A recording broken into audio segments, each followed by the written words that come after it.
Manuel Martinez, how are you? Good, Jesus, you? Very well, Manuel. We are starting the elections in the United States. On November 5th, 2024, many are wondering about the factors in numerology and other such elements that might play a role in favoring them in determining who could be the next president of the United States. Well, Jesus, yes, let's analyze the candidates. The first thing we need to look at is the election day. The elections in the United States are on November 5, 2024.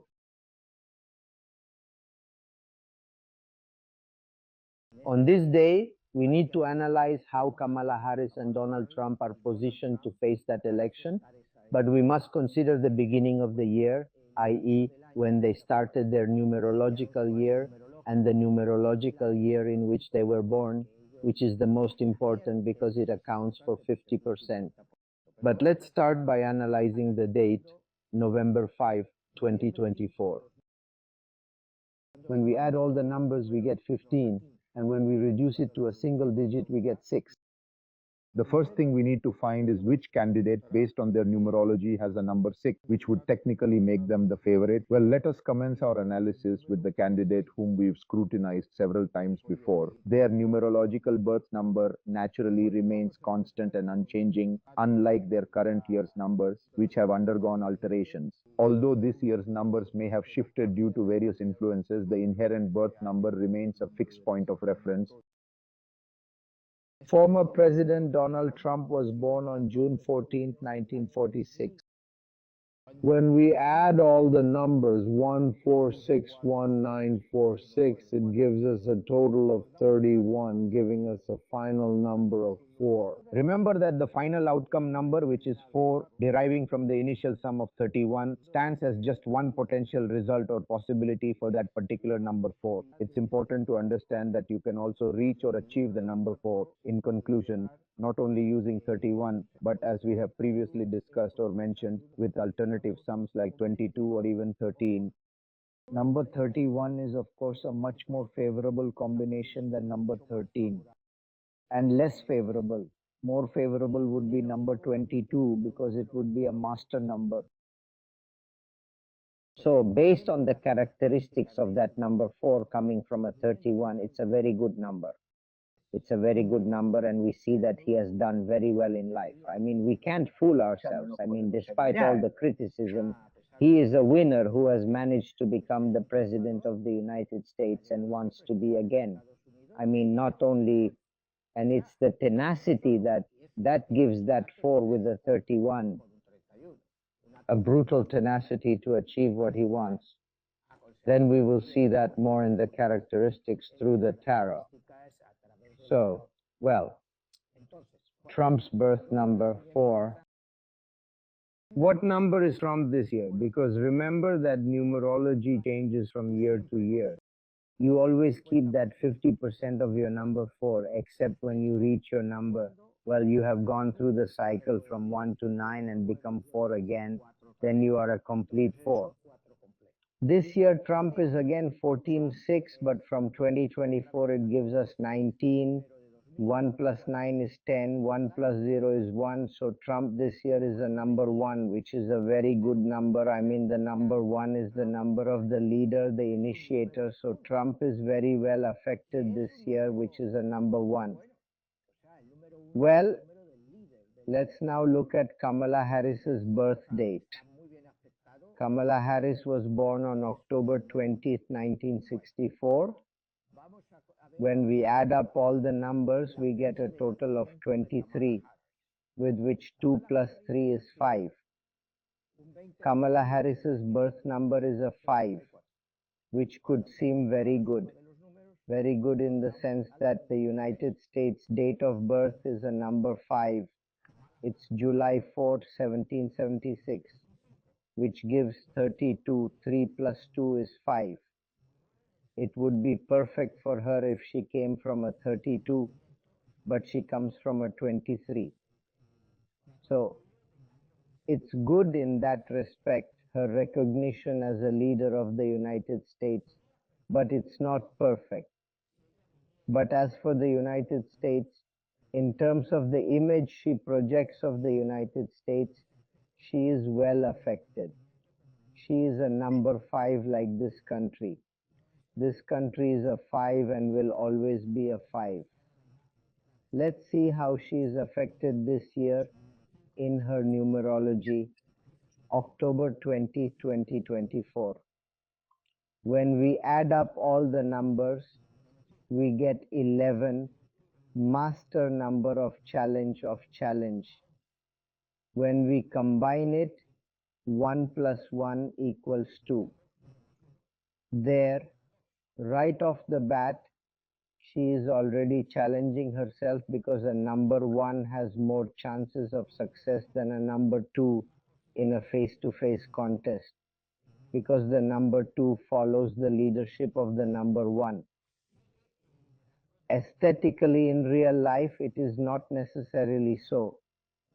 She is a number 2, but very successful. I mean, she's a number 2. I mean, she's a number 5, but has had her cycles with a number 2, and she had a significant political trajectory, indeed a monumental one, which we cannot, under any circumstance, doubt. To say she's been remarkable as the first woman vice president of the United States would be an understatement.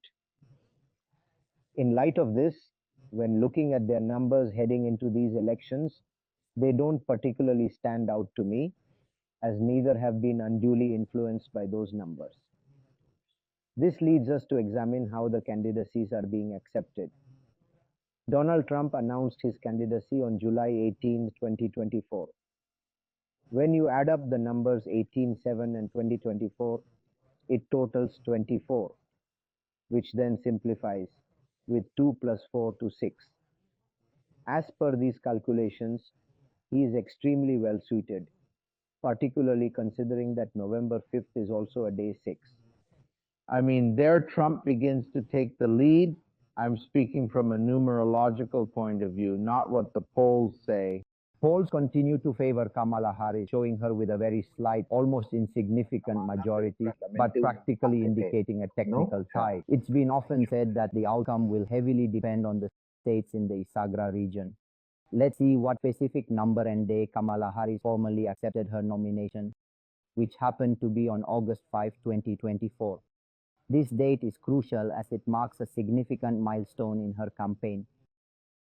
When we sum all the numbers together, it totals 21 because 2 plus 1 equals 3. In that regard, Kamala, is exceptionally well regarded, especially considering today's date and its significance. But speaking of today, could you remind me what the specific day for assuming the presidency is?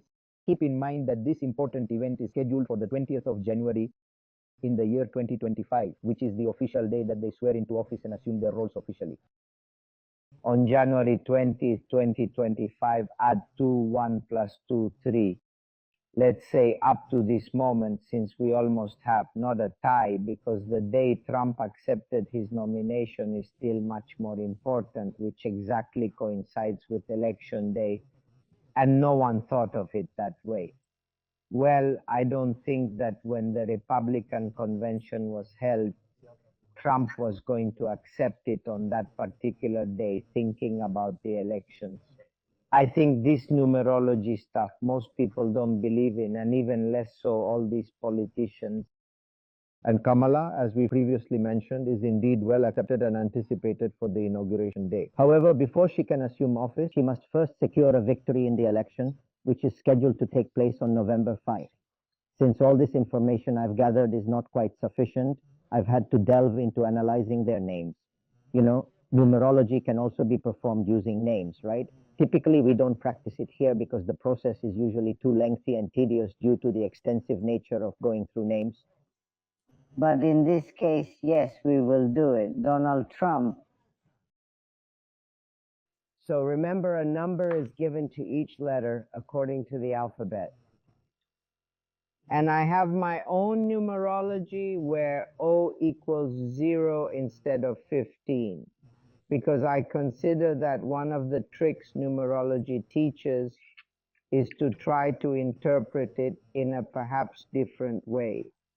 So we analyze D for Donald 4, O0, N5, A1, L3, D4 totals 17. Trump, T2, R9, U3, M4, P7. We have a total of 17 plus 25. 17 for D and 25 for T, resulting in the number 42. Adding digits 4 and 2 equals 6. Again, on election day, Trump, remarkably enough, is associated with the number 6 by virtue of his name. So without a doubt, it represents yet another advantage for Trump that particular day. I mean, he already possesses the significant benefit of his name, because you might quite reasonably ask me, well, why specifically do you use the name Donald Trump and not solely Donald in the pause? The J Trump, the surname, I mean the middle letter no, because here you have to use how the public sees them.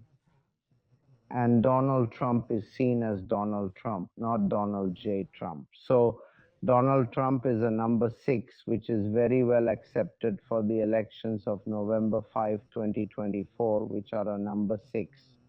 Kamala Harris. Well, we do the same experiment. The K2, the A1, the M4, the A1, the L3, and the A1. It gives us a total of 12. Harris, H8, A1, R9, R9, I9, and S1. Our calculation results in a cumulative total of 37. So we add 12 plus 37, which gives us 49. 49, 49, 4 plus 9, 13. And 13, 1 plus 3 equals 4. So she's completely out of this business with her name. I don't know if you understand me. Her name doesn't help her. It doesn't help her. But Trump, yes, it benefits Trump, given it's the day of his nomination and his name. There he already has a number 6. So from a numerological point of view, I already see him at a slight advantage over Kamala. We have to analyze first, Donald Trump was the 45th president of the United States. Keep this number 45. Joe Biden has been number 46. If Donald Trump wins, it would be 47. What does this mean? Well, the number 47 is the most important number in this country, marking the date July 4th, our cherished Independence Day. And Trump could be the 47th president. There won't be another president as significant until the 74th president. Many years have to pass. You and I won't be here anymore, certainly, when the 74th president arrives in the United States. But when we look into these numbers more deeply, Jesus, what do they really say to you? We're closely analyzing the numbers. It's evident 4 plus 5 equals 9, and then 4 plus 7 equals 11, which repeatedly occur together. We have the 9-11 combination again. What is this trying to convey to us? Well, it's a clear and significant warning once again about the potential consequences and future implications that could arise with Donald Trump's presidency. I mean, he's definitely going to be quite a belligerent president, but they can also respond very harshly to his belligerence and aggressive behavior in politics. I really worry about this 9-11, 4-5, 4-7 combination, which seems ominous. It's a combination that can only occur in this case at this specific time and doesn't usually happen in other scenarios. Because he has been the 45th president and could be the 45th and now could be the 47th. I mean, we would have an explosive combination. I mean, let's be clear, it's an explosive combination. So, well, I think numerology gives a slight advantage to Trump. So let's move on to tarot. Sorry, Manuel, just a quick parenthesis to wrap up what you are mentioning.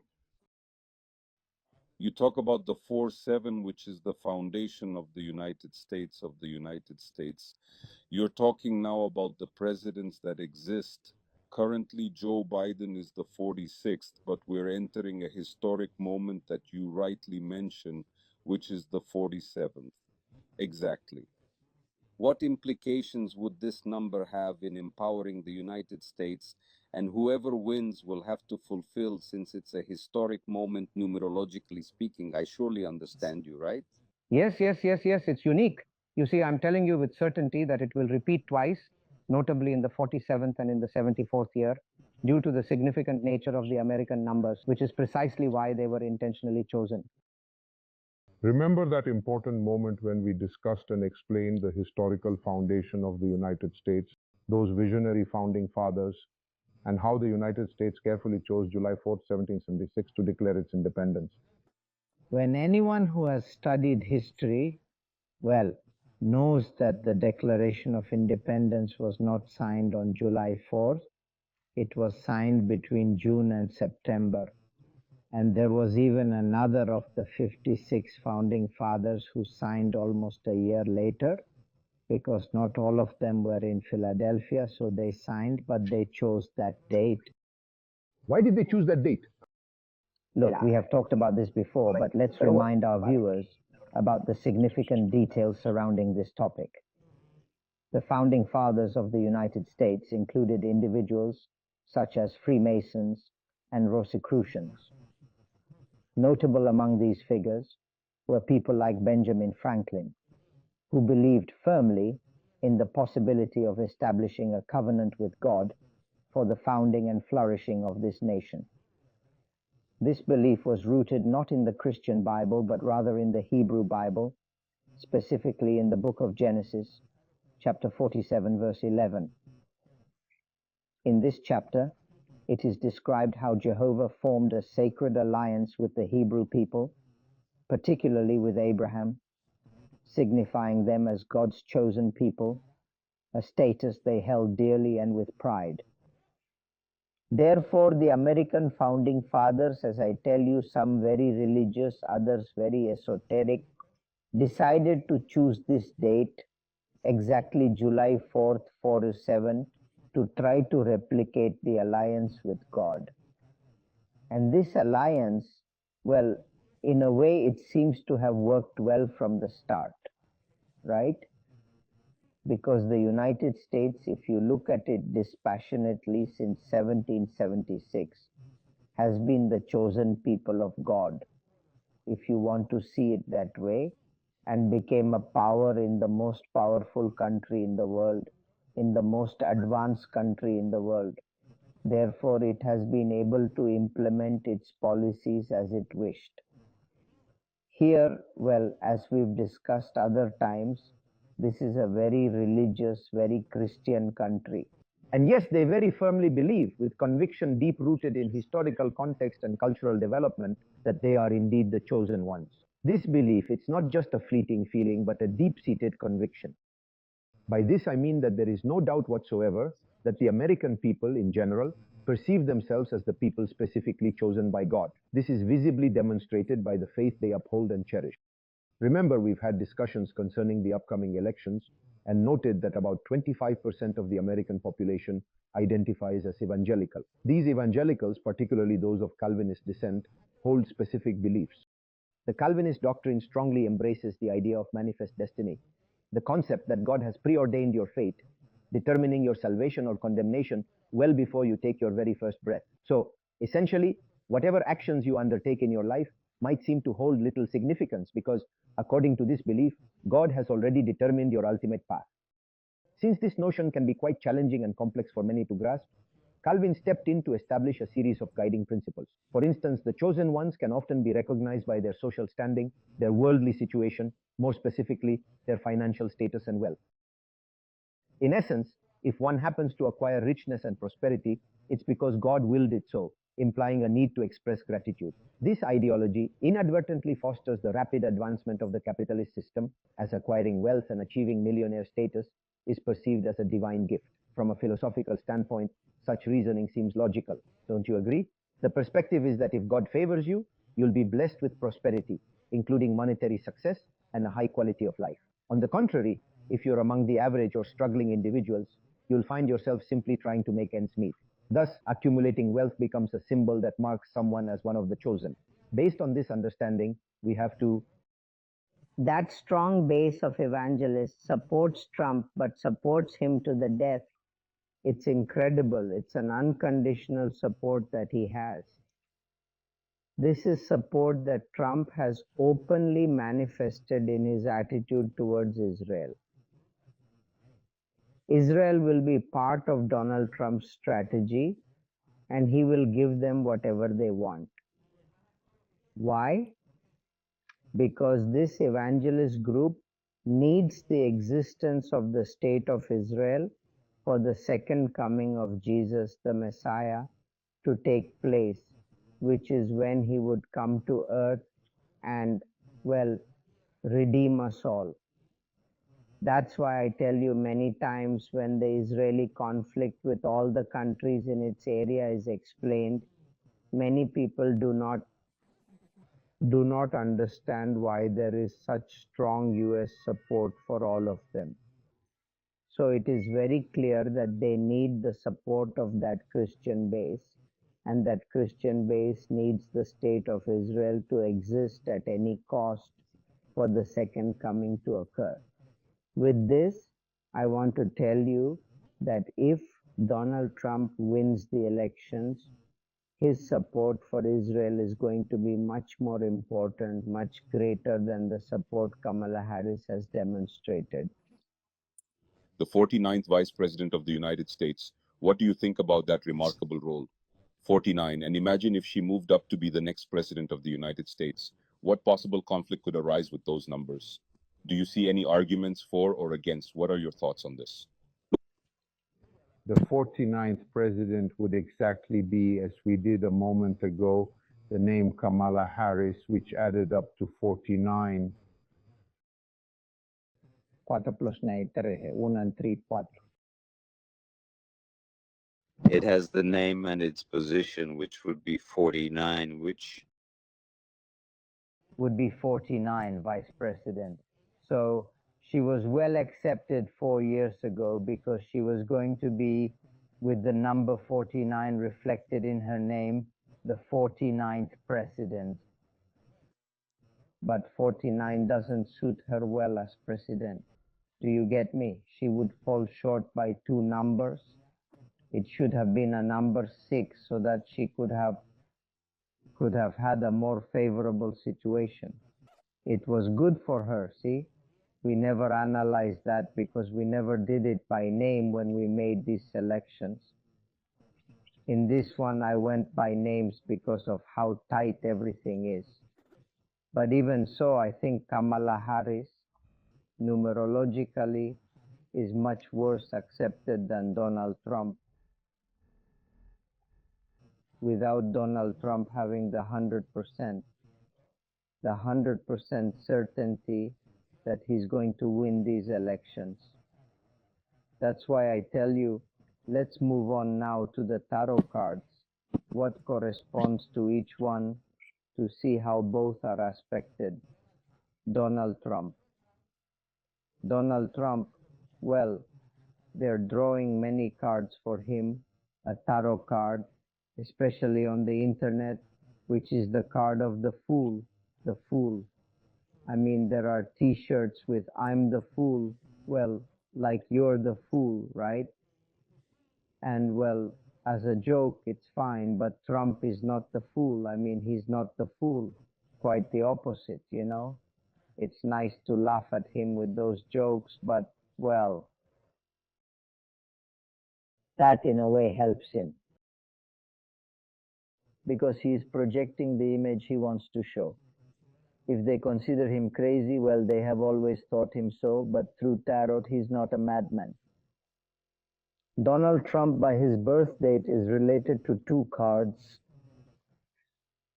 Both add up to 4, which is his number. The first card is the Emperor card, which is number 4 in tarot. And the second card tied to him is the Death card.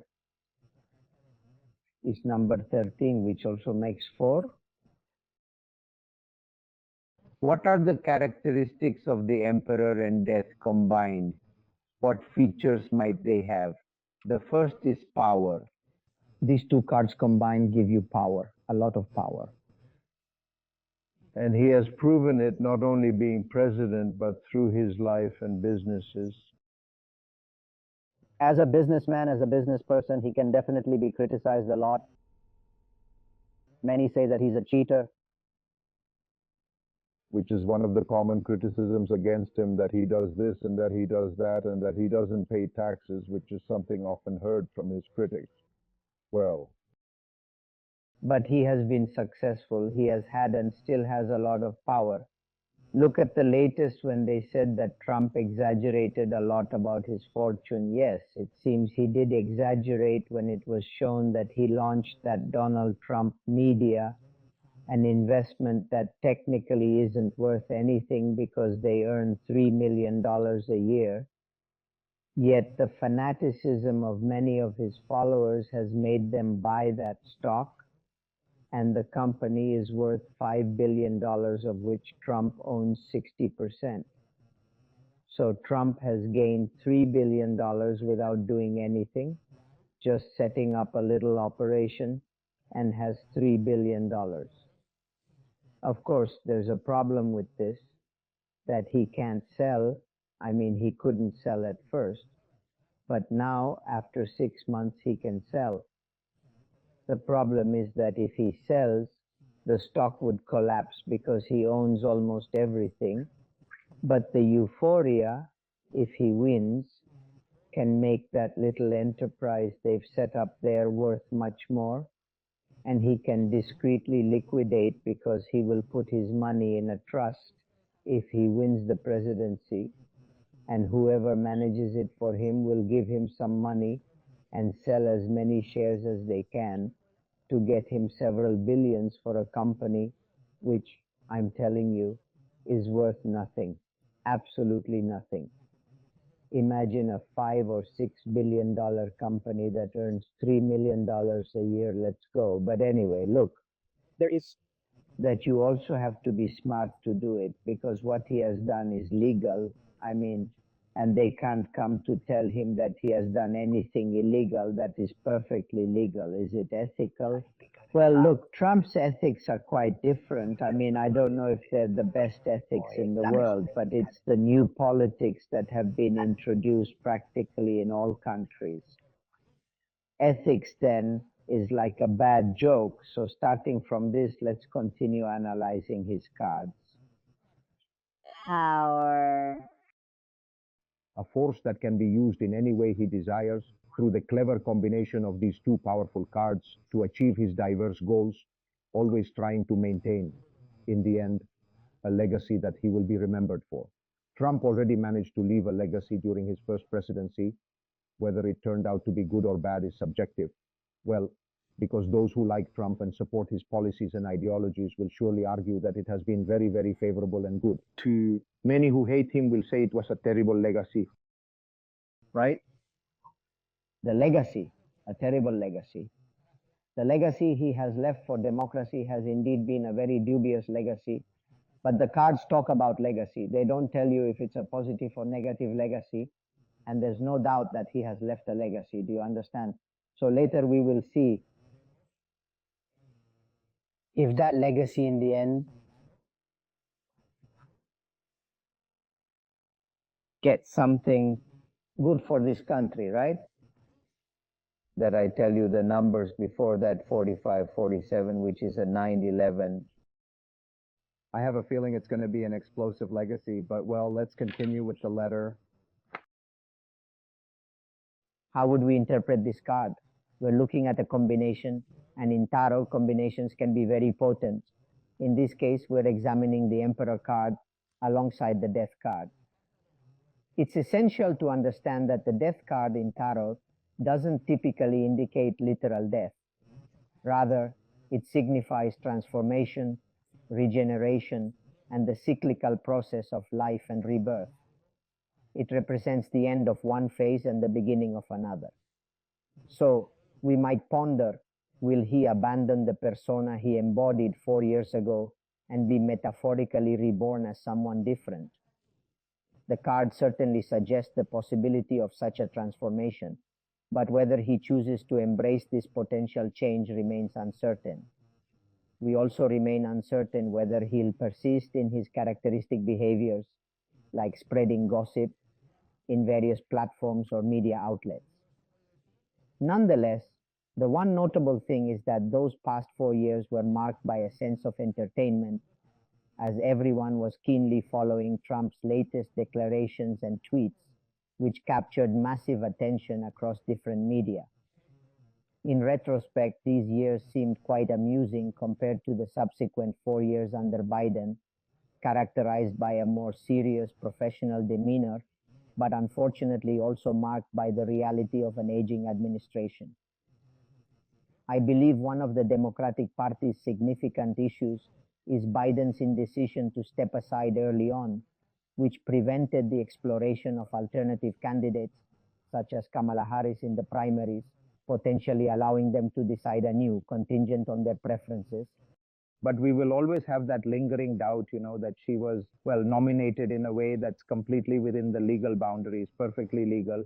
However, if you set it side by side with Trump's situation, it's quite a contrast. Trump managed to sweep away all the opposing candidates. There were roughly 14 candidates initially, and yet, after 2 months of intense campaigning, he was the only one left standing, the sole contender. You could truly perceive the strength, the dynamic force of momentum, if you will, that this man possessed. Nobody dared to confront or challenge him. Therefore, he emerged as the Republican candidate who embodies the desires of the majority of Republicans, whether some voice dissent or not. In fact, the most recent poll I came across indicated that 78% of Republicans expressed satisfaction with Trump's candidacy and were supportive of it. Now, let's proceed to further interpret the card, shall we? What are the worst characteristics of this card? The combination is these two cards represent extreme authority. The first card signifies a very serious level of authority, lofted to the maximum extent. When someone becomes an embodiment of authority to such a great degree, it can foster in them extreme conceit, transforming them into what one might call a semi-dictator. One would have to observe what happens if Trump were to win the upcoming election, should the Republicans succeed in maintaining control over Congress and also him. To win the Senate, the polls here are indeed divided, as we are already aware. Well, the Republicans are in fact given many opportunities and significant chances to win the Senate. This is mainly due to multiple open seats that are currently being contested and are in essence as tied as these elections appear to be.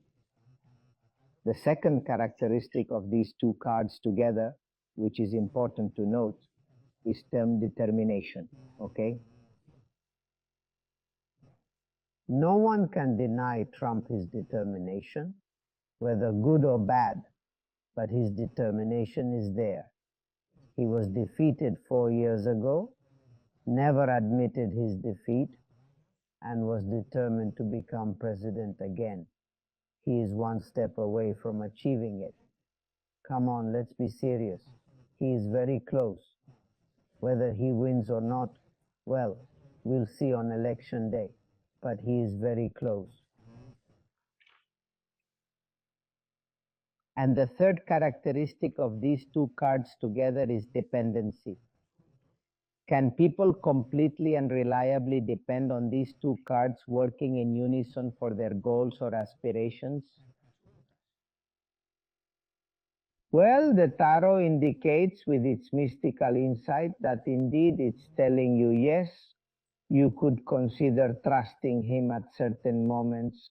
However, it really varies depending on what you perceive as reliance.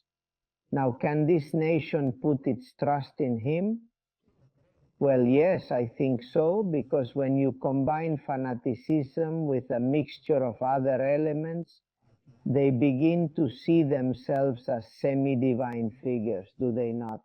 They become self-idolized, and thus this country could certainly rely on Trump for better or worse.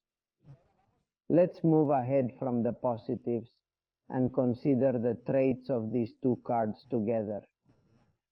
The first trait to note, an inclination towards a dictatorial manner, quite dictatorial actually. Trump's approach has often mirrored this. I am not sure about the exact number of such decrees he issued, surpassing those by any other president. Could he eventually assume a more tyrannical role? Well, it spins on what exactly we define as tyrant. If being a tyrant implies doing whatever he pleases, then yes. But fundamentally, in this country, existing laws haven't really confined him up to now.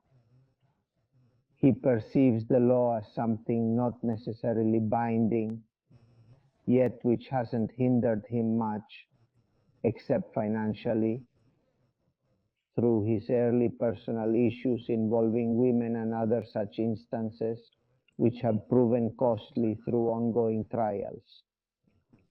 The trial concerning tax evasion by his firms and related matters is yet to see a conclusion in the verdict. If Donald Trump wins, I don't think that sentence will hold any actual value or significance in the end. I mean, I have a strong feeling they'll find some sort of procedural error, something that didn't align with legal standards. And well, as a result of that, they'll probably argue that the trial needs to either be repeated, the proceedings should be suspended, or perhaps even have the charges dismissed altogether. All of this will be due to issues like they're arguing about the procedures not being lawful. They'll definitely find some excuse to cling to, I'm sure of it. The second negative notion or thought from these two cards together is something I find quite profound in its symbolism, which is inflexibility in thinking and acting. And Donald Trump is an inflexible person, a person who demonstrates rigidity. It's very strange. He repeatedly said he won and that he was robbed and hasn't backed down. He's still there, firmly claiming with conviction that the elections were stolen, so he is indeed an inflexible person. In the broader scheme of things, how do we think this inflexibility of Donald Trump will affect us as a country and as individuals on multiple levels? Well, I think if with China he shows inflexibility, it can lead us to many problems. It can lead us to many problems, right? Because, I don't know, the Chinese, if you attempt to harm them in any way, they are bound to retaliate and harm you too. And I'm absolutely certain of this. There's another negative trait associated with the combination of these two cards, which is the fear of uncertainty. Now, personally speaking, I don't really know Trump. I'm not sure if he indeed fears uncertainty. However, I can imagine that to an extent we all harbor some fear about what is uncertain or unknown, or what lies ahead, right? Yet, there are always those individuals who visibly exhibit this fear of the unknown, much more than others. In Trump's case, this heightened apprehension might manifest if he were to lose the elections. I think he might be really terrified of what awaits him in the future should he not win. Nonetheless, this is solely my own opinion, so take it with caution. I have a belief that he might receive a pardon from Kamala Harris. If so, he would be cleared of all his charges and everything else, effectively sealing what could be a tumultuous chapter in this country's history. It's hard to believe anyone would be interested in digging up more dirt when we've had instances in the past, like Nixon's resignation followed by Ford, a Democrat, who absolved him of all guilt by granting him a pardon. Thus, I truly believe Kamala Harris might extend him a similar gesture of pardon. I tell you to close a chapter. Ultimately, these two cards give you power and authority. I mean, very good cards to be president, without a doubt. Let's move on to Kamala Harris. What are the two cards Kamala Harris plays?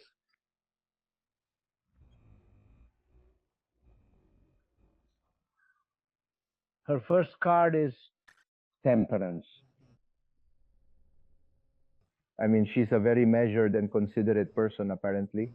This being her first card, it suggests traits of careful consideration. And when we explore it further, the second card is the Hierophante. Well, it comes from Spanish and is used very little, but it would be like the high priest. Normally, I see it more as Hierophante comes from Latin, so it's a word that's hardly used in Castilian. So many people prefer to refer to the card as the card of the high priest.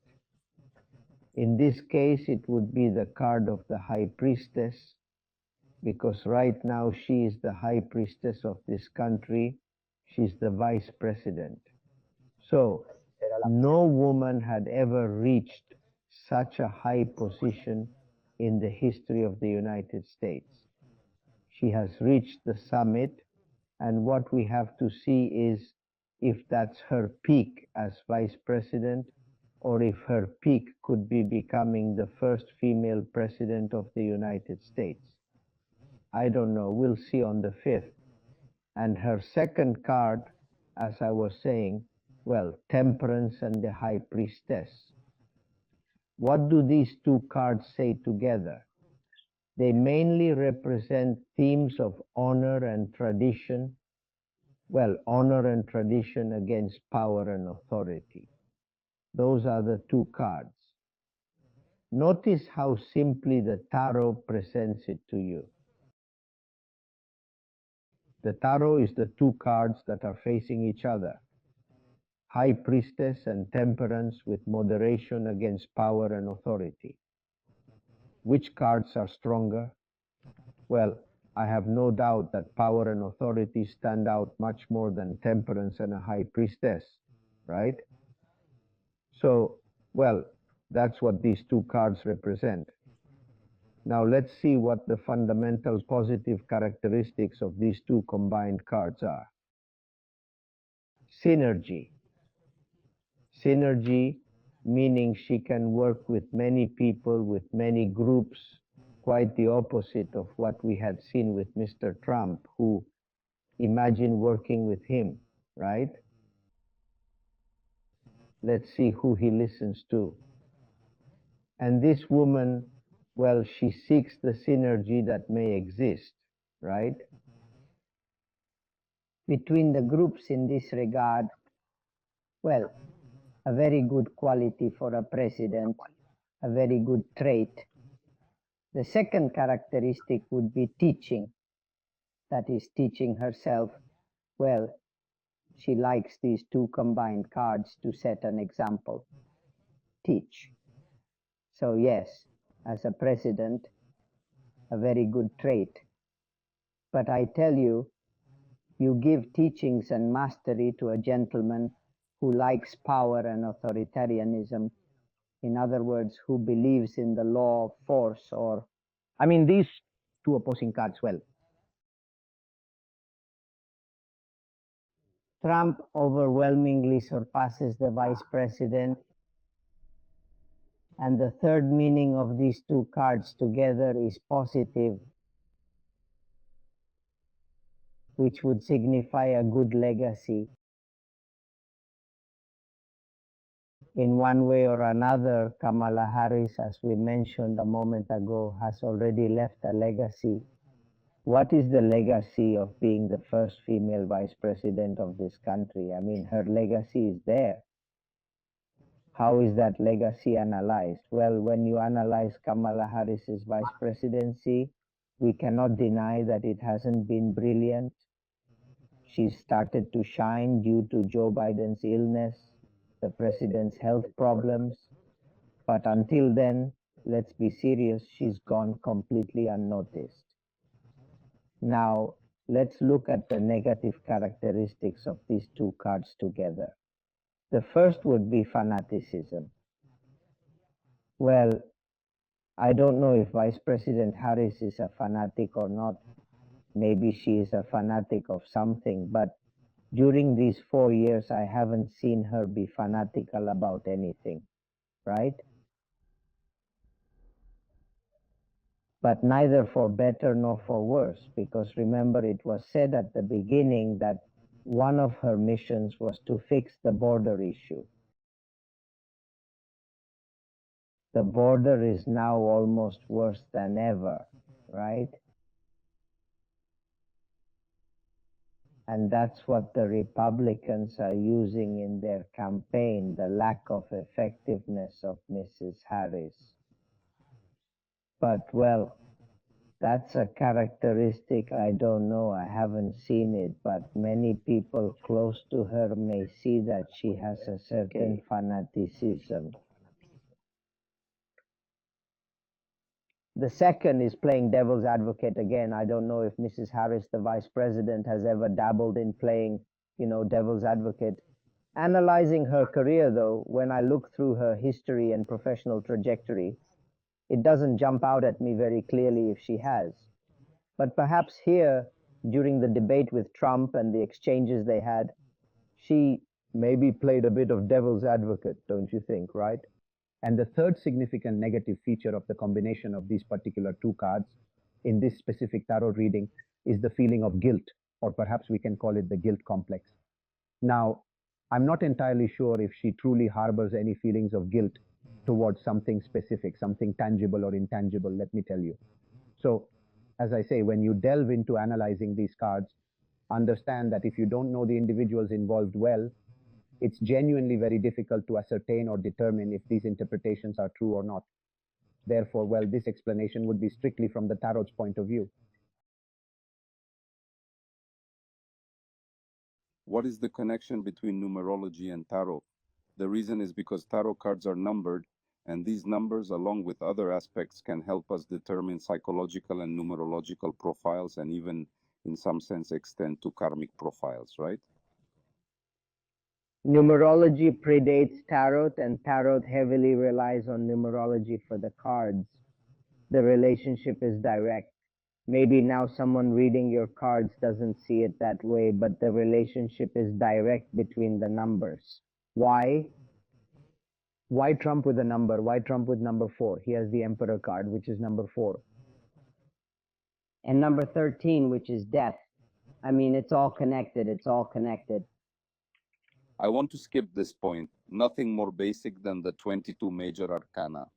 You in your book with 22, The War of the Gods, Also, 11 against 11, like there's also a code in that part right there. sure, it's a code, and also a very important code. It's a very important code. The thing is, if we were to get into all those details now, it would probably be very complicated for the people watching or listening. But everything is codes. Life is codes. The thing is, we have to find them, like the 911 we were talking about before. It's a code. It's a code. The hard part is finding it before it happens. Then afterwards, you can realize that the code was there. That's why I tell you that code 4547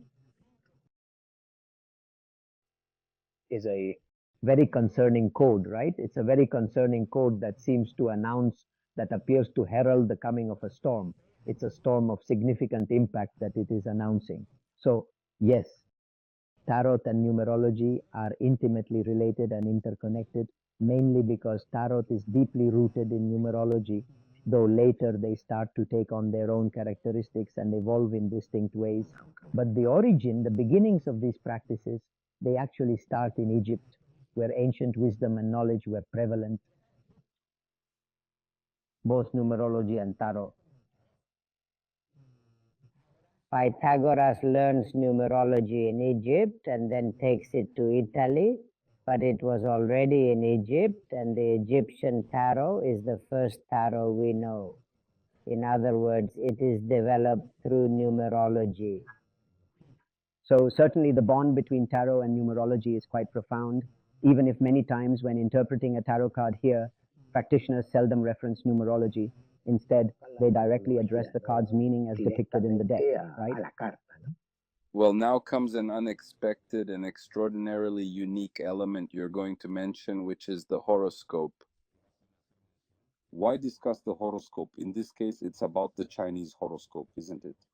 Well, yes, because I deeply believe that the main focus and priority for whichever of the two candidates emerges victorious in these significant elections is undoubtedly going to be, without a doubt, their strategic relationship and diplomatic ties with China. We're talking about Trump. Well, if you listen closely to what he says, it sounds like he is very serious about wanting to impose very high taxes of an astonishing 100% and also more moderately at 20%, you know. I've heard him specifically and pointedly mention those Chinese electric cars that everyone seems to be talking about these days. There is Elon Musk behind him who wants to protect his company. We are talking about a pretty dirty game which the American consumer is going to pay for. Because honestly, I don't know if people fully understand or even realize the implications of what's happening here. You pay in the end. Trump talks about how he's planning to collect, by some calculations, hundreds of billions more from tariffs placed on imported goods from various countries. But what it will do is make it impossible to buy, in this case, those cars. I mean, it's not an entirely impossible task if you decide to put it on a BYD, a car brand which is currently holding the #1 spot and is selling more cars globally than even Tesla. Indeed, BYD is outpacing Tesla in terms of numbers. If you put 100% into a car, that might cost you 50%, 40 less. If you put 100%, then you put it at the same level as Tesla. When you face the decision of whether to choose a Chinese model or a Tesla to make that payment, the vast majority, or at least a significant number of people, are going to lean towards picking the Tesla. And let's consider the scenario where it reaches a 100% hike in costs. Can you envision someone willing to pay 3 times what a car would normally cost them right now? So I'm honestly uncertain about how far this situation will escalate or how much more it might grow, given the fact that Trump has even mentioned implementing a 20% tax on all imported goods, beginning with, well, basically everything. However, despite these potential changes, it's worth noting that if we're supposedly emerging from an inflationary period, a whopping 70% of all the products consumed in this country are of imported origin. What would inflation be? Or it would gradually and inevitably slow down consumer spending and consumption, which would potentially lead us directly into a great and deep economic recession. I mean, it's all a contradiction, this whole situation. No, I mean, in the public eye, you look very good and favorable, maintaining a good image. He goes to Detroit and speaks directly to General Motors and Ford's representatives and employees. Of course, naturally, they logically don't want to lose their jobs. They fear car imports. So then, well, it sounds great to Trump. What doesn't sound logical is for an economy technically managed by long-standing principles to be handled differently. We live in a global economy. What scares me about all this, about these two candidates, is that both are very bad. Both are very bad, like neither. Numerically, logically is a leader. I mean, I don't know if you remember when we did Obama and McCain, that both were brutally affected. Number there, everything matched for them.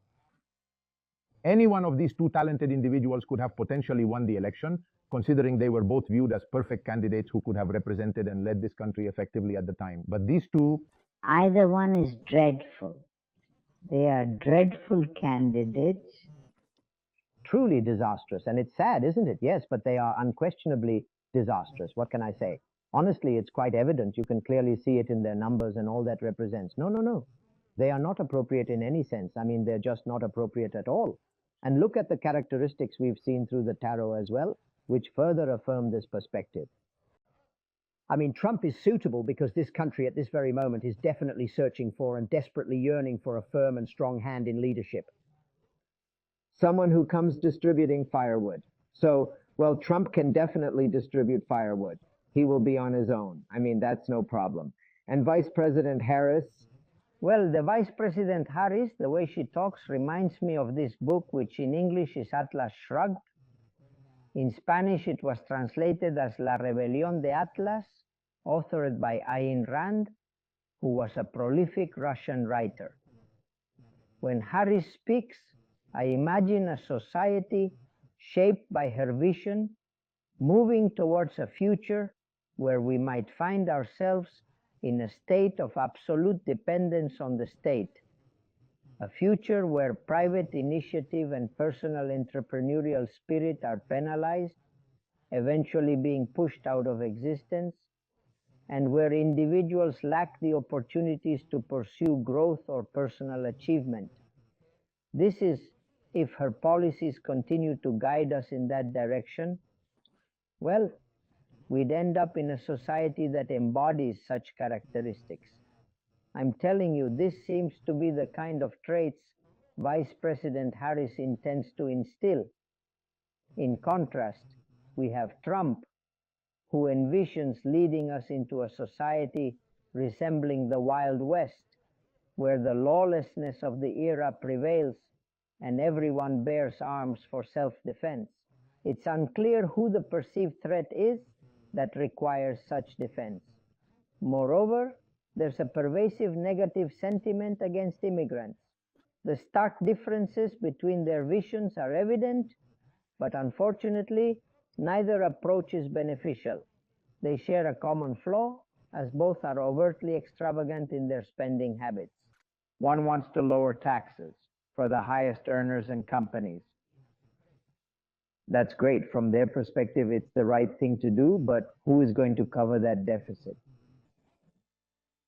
He says that with imports, I mean, with the tariff he's going to impose on imports, well, if people won't be able to buy with those tariffs, I mean, where do they get those numbers to cover those deficits?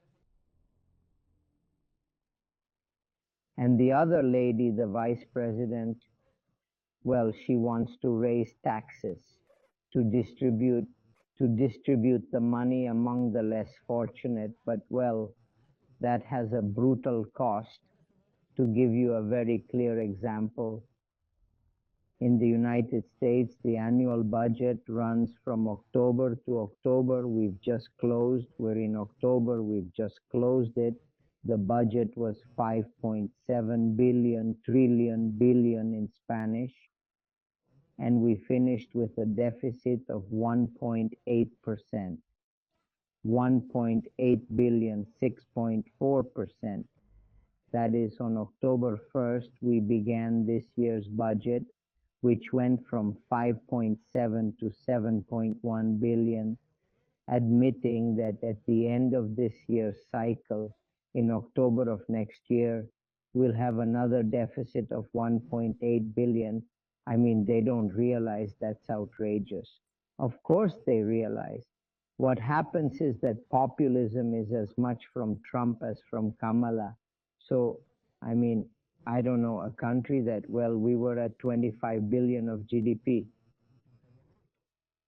It was just published last week that we have risen to $26.2 trillion in debt. However, what's even more concerning is that the total debt stands at a staggering $37 trillion and continues to grow by an additional trillion every 100 days. These two individuals I mentioned earlier, due to their mismanagement or handling of the economic situation, are disastrous because both will follow a similar path that will inevitably lead us to a crisis of enormous proportions in just 2.5 years. This is primarily because the American deficits, which are not sustainable, will eventually catch up with us. The debt, in some capacity, has to burst at some point. Secondly, it doesn't matter who comes into office next. They are likely going to inject a significant amount of money into the economy. As a result, over the next 2 years, or perhaps a bit longer, we will witness a bubble forming in the stock market. It's going to burst when the debt bubble bursts, and then we will face a very serious issue in the real estate market. To illustrate, a person earning $150,000 annually in Miami, which is considered a very good salary, does not qualify to buy a house. First, due to the high real estate prices, and second, because the mortgage rates are exorbitant. This situation suggests that a person earning $150,000 is no longer even considered middle class. And this scenario is becoming more general. As a result, what we are doing is witnessing some brutal disparities. Those people, understandably frustrated, believe that Trump can fix this situation, thinking that he will take a strong stance on the economy and allow the free market to decide everything. While that's a commendable approach, if we discuss the free market, it must be a fair playground for everyone. Since President Reagan's era, the economy has been gradually liberalized, which has allowed many countries, especially China, to grow significantly. However, with Donald Trump, we're moving towards severe protectionism, reminiscent of the post-World War I era when the famous crisis of 1929 occurred. During that time, all countries started imposing tariffs against each other, which unfortunately led us to World War II. If we start imposing tariffs among all nations now, what will it lead to? This 45% or 47% setup and the memories of 9/11 should remind us of the potential seriousness of the situation. If you close the doors to an exporting nation, it will in turn close its doors to you. Historically, such scenarios often end up in armed conflicts. Where might these conflicts arise? I don't know, potentially in the Middle East. But what's clear is that if Trump wins, the Ukraine war will end, as he says, in a month. I do believe that because he's going to go there and tell Zelensky, look, you give Russia what it has conquered and stay calm. Otherwise, neither I will give you military aid, nor will I give you anything.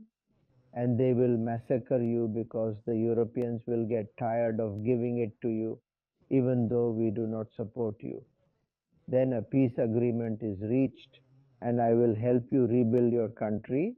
So you have two options, take it or leave it, tell me what you want. And logically, there will be no other choice but to take it. So then Trump will appear as a great leader for having solved the Ukraine problem. All right, and to perfect them as we approach the end of the show, you mentioned the Chinese horoscope, but what exactly is the profile of each of them? Look, Let's see. the Chinese horoscope, Trump exactly, he is a fire dog. The dog is one of the most admired animals in the Chinese horoscope for his loyalty, his cunning. So he is a dog that will have to face a dragon because this year China is in the year of the dragon, and one of the elements, or rather one of the animals that gets on the worst with the dragon is precisely the dog. So that's a serious problem. I mean, what happens is that the Chinese year almost ends when Trump would then enter in the Chinese year 2025. It would already be this year, is the wood dragon.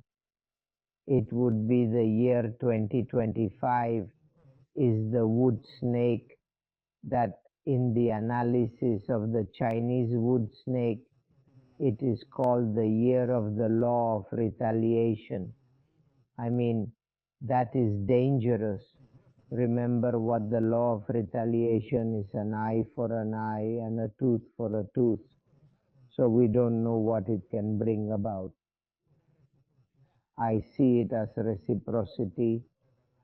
If Trump imposes all the tariffs on all Chinese companies, then China will retaliate with the same thing in that same year. They will retaliate with the same thing. So as I tell you, as Gandhi said, an eye for an eye, and we would all end up blind. So I am concerned that the year 2025 in China may be the year of the wood snake. That's why I'm telling you the main characteristic of the wood snake is the application of the law of retaliation. And they seem like things that, but they start to make a lot of sense that this can get complicated, especially if Mr. Trump wins. Let's go to Madam Vice President Harris. She is precisely a dragon, and this year, a wooden one. I mean, remember that according to the Chinese horoscope, it's composed of animals plus 5 elements, which are metal, water, wood, earth, and fire. We've mentioned that Trump was a fire dog and that Kamala is a wooden dragon. Kamala, it's fascinating because in the context of the Chinese horoscope, you have this unique cycle where you become the same sign again. It's not like in the traditional Western horoscope where you're classified as a Gemini or Libra once a year. during a specific month. In contrast, the Chinese horoscope has a cyclical nature where you return to your horoscope sign or your representative animal every 12 years. Every 12 years, when the cycle passes, you return. But if you were born as a wooden dragon, as she was, you went through metal 12 years later, and so on until now, the 12th time, when she just turned 60 years old a few days ago, she returns to being a wooden dragon. And in China, we are in the year of the wood dragon. What I mean to say or emphasize is that Kamala Harris would be far more preferable or suitable when it comes to smoothing over tensions or resolving disputes with China in comparison to Donald Trump. The situation is such that it is much, much more feasible or viable under her leadership. Plus, beyond that, Trump has, as I mentioned before, transformed himself into one of the dragon's great adversaries or foes. So, from the perspective of fostering a better relationship or understanding with China under these circumstances, it would undoubtedly be significantly more advantageous if Kamala Harris were to win the presidency and take office. But after what we've seen here, and I practically have it very clear that Donald Trump is going to win. I'm telling you from an esoteric aspect. When push comes to shove on the 5th day, well, we'd have to see. Everything points towards, in one way or another, Trump being in a much stronger position than Vice President Harris, given the current political landscape and various analyses. However, destiny can indeed bring unexpected turns. Wouldn't you agree? We have witnessed Trump possessing a substantial lead, and yet he eventually lost it. At present, both candidates stand on equal footing, an indication of the dynamic nature of politics. There are around 10, 12 days left until the election. Well, I don't know. As I tell you, the tarot indicates that Trump is going to win.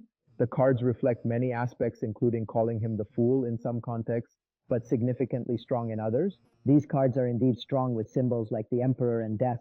It really makes you imagine what kind of potent combination this is and how it all plays out.